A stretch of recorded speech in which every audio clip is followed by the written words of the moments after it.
السلام عليكم. اليوم غادي نهضروا على واحد الموضوع اللي مهم بزاف ومباشرة كيمس الحياة ديالنا، التلوث الصناعي. غادي نحاولوا نفهموا مجموعين شنو هو، منين كيجي، وشنا هي الآثار ديالو الخطيرة، والأهم من هادشي كامل شنا هما الحلول اللي ممكن نديروا. يلا تبعوا معايا. فكروا معايا شويه، واش عمركم دزتوا من حدا شي منطقه صناعيه وشفتوا دوك المداخل العملاقه والدخان اللي خرج منهم؟ اكيد هذاك المنظر كلنا كنعرفوه، ولكن واش عارفين باللي داكشي اللي كنشوفوا بعينينا هو غير واحد الجزء صغير بزاف من المشكل؟ القصه اكبر واخطر بكثير، يلا نكتشفوها. إذا باش نبداو، أول حاجة خاصنا نديروها هي نعرفوا شنو كنقصدوا بالضبط بالتلوث الصناعي. بكل بساطة، البوليسيون اندستريال هو فاش الأنشطة الصناعية، يعني المصانع والشركات، كتطلق مواد ضارة في البيئة. هاد المواد اللي ممكن تكون كيميائية، فيزيائية أو حتى بيولوجية، كتلوث لنا العناصر الأساسية ديال الحياة، الهواء اللي كنتنفسوه، الماء اللي كنشربوه، والتربة اللي كنزرعوا فيها. يعني كتغير الخصائص الطبيعية ديال هاد العناصر، وهاد التغيير كيف ما غادي نشوفوا العواقب ديالو وخيمة. شوفوا معايا هاد الخطاطة كتبين لينا مزيان كيفاش هادشي كيوقع. لاحظوا، المصانع كتلقي انبعاثات في الغلاف الجوي. هاد الانبعاثات كتفاعل في السماء وكتسبب ظواهر بحال الأمطار الحمضية. هاد الأمطار كترجع وتسقط على الأرض وكتلوث التربة والمياه. يعني ماشي غير الهواء اللي كيتأثر، لا، التلوث كيدخل في واحد الدورة متكاملة وخطيرة، كيمس كلشي: الغلاف الجوي، المياه، وحتى التربة. مزيان، دابا فهمنا التعريف. السؤال اللي كيطرح راسو هو منين كيجي هاد التلوث بالضبط، وشنو هي الانواع ديالو؟ الصورة هنا واضحة بزاف. المصادر الرئيسية هي هاد الأنشطة الصناعية الكبرى. فكروا في المصانع الضخمة، محطات توليد الطاقة اللي ما زالت كتعتمد على الوقود الأحفوري بحال الفحم والبترول. الصناعات الكيميائية هادو كلهم كيضخوا كميات مهولة ديال الملوثات في البيئة ديالنا، ماشي غير مرة ولكن بشكل يومي ومستمر. وهذا التلوث كيجي على أشكال مختلفة. ركزوا معايا. أولا عندنا الانبعاثات الغازية، أو ما يسمى بالفرنسية émission industrielle. هذه هي اللي كنشوفوا على شكل دخان وغازات خارجة من المداخن. ثانيا عندنا المياه العادمة، يعني لي زو اوزي اندستريال. هذه هي المياه اللي استعملتها المصانع وكتلوحها وهي عامرة بالمواد الكيميائية السامة. ثالثا كاينين النفايات الصلبة، لي ديشي شيميك.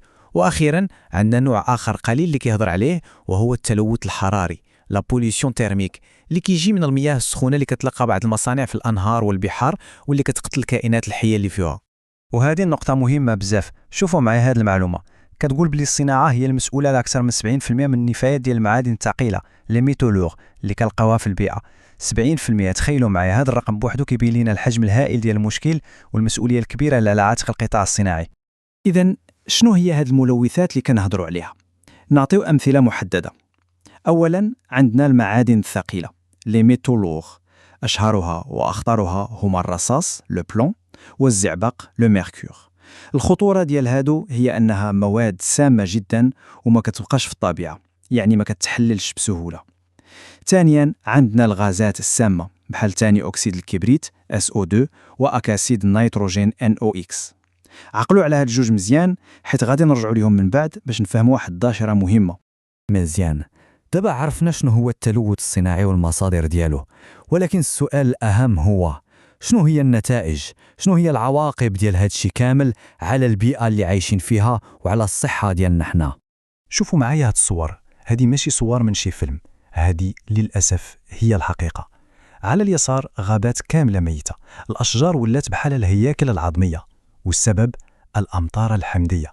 وعلى اليمين منظر مأساوي، آلاف الأسماك ميتة بسبب تلوث المياه بالمواد الكيماوية. الآثار كيف ما كتشوفوا ماشي بسيطة، إنها مدمرة وكتقضي على الحياة بشكل مباشر. دابا نرجعوا لهذوك الغازات اللي قلت لكم عقلوا عليهم، SO2 و NOx. هاد الأمطار الحمضية أو لي بلوز أسيد هي النتيجة المباشرة ديالهم. فاش هاد الغازات كتطلع للسماء وكتلاقى مع بخار الماء، كتوقع تفاعلات كيميائية وكتشكل لنا أحماض بحال الحمض الكبريتيك وحمض النيتريك. هاد الأحماض كترجع للأرض مع المطر، والنتيجة ماشي غير موت الغابات، ولكن حتى التربة كتولي حمضية ومصالحاش للزراعة، والمياه ديال الأنهار والبحيرات كتولي سامة للكائنات اللي فيها. ولكن الخطر ما كينتهيش في الطبيعة، للأسف كيوصل حتى لينا، للصحة ديالنا. هذا المبيان كيلخص لنا الأخطار الصحية الكبرى.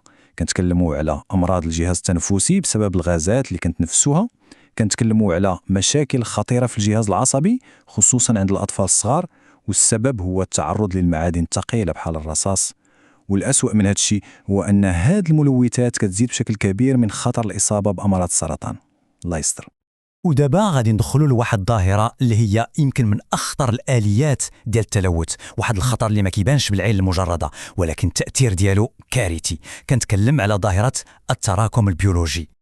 شنو هي البيو اكيوميليشن؟ سمعوا مزيان، هي ببساطه فاش واحد الماده سامه بحال الزئبق مثلا كتدخل للجسم ديال كائن حي وما كتخرجش منه، كتبقى تما وكتركز في الانسجه ديالو. والخطوره الحقيقيه فين كاينه هي ان التركيز ديال هذه الماده كيمشي وكيتزاد كلما انتقلنا من كائن لاخر في السلسله الغذائيه. تبعوا معايا هذا التسلسل باش تفهموا. اولا الملوثات كتوصل للماء، ثانيا العوالق والكائنات الصغيره بزاف كتمتص هذه الملوثات، ثالثا كيجي حوت صغير وكياكل آلاف من هاد العوالق، يعني كياخد السم ديالهم كامل وكيركزوا في الجسم ديالو. رابعا كيجي حوت أكبر منه وكياكل المئات من داك الحوت الصغير، يعني تركيز السم كيتزاد مرة أخرى. وفي الأخير شكون اللي كاين في القمة ديال هاد السلسلة الغذائية؟ هو الإنسان. فاش كناكلوا داك الحوت الكبير راه كناخذوا الجرعة المركزة والنهائية ديال داك السم كامل. فهمتوا دابا الخطورة فين كاينة؟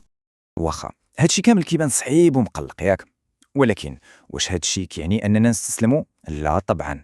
لحسن الحظ كاينين حلول، والحلول كاينه في العلم وفي التكنولوجيا، وفوق هادشي كامل في الاراده ديالنا باش نغيروا. يلا نشوفوا بعض من هاد الحلول. كاينين حلول اللي ممكن نطبقوها مباشرة في المصانع. مثلا ممكن نركبوا فلاتر فعالة على المداخن باش نقصوا من الغازات السامة. ضروري نديروا معالجة للمياه العادمة، لو تريتمون دي زويزي، باش نقيوها قبل ما نرجعوها للطبيعة. ممكن نعاودوا تدوير النفايات الصناعية بدل ما نرميوها، ونحاولوا نقلبوا على بدائل للمواد الكيميائية الخطيرة. هذه كلها إجراءات تقنية وفعالة. ولكن هاد الحلول التقنيه كتبقى مهمه، ولكن ماشي كافيه بوحدها. الحل الحقيقي، الحل الجذري على المدى الطويل هو اننا نغيروا المصدر ديال الطاقه ديالنا. خاصنا نديروا واحد التحول كبير ونتخلاو على الطاقات الاحفوريه الملوثه ونتجهوا بكل قوه نحو الطاقات المتجدده. ونبداو بالطاقة الشمسية، لينيرجي سولير. هذه طاقة رائعة. ببساطة كناخذوا الضوء ديال الشمس وكنحولوه مباشرة للكهرباء باستعمال الألواح الشمسية.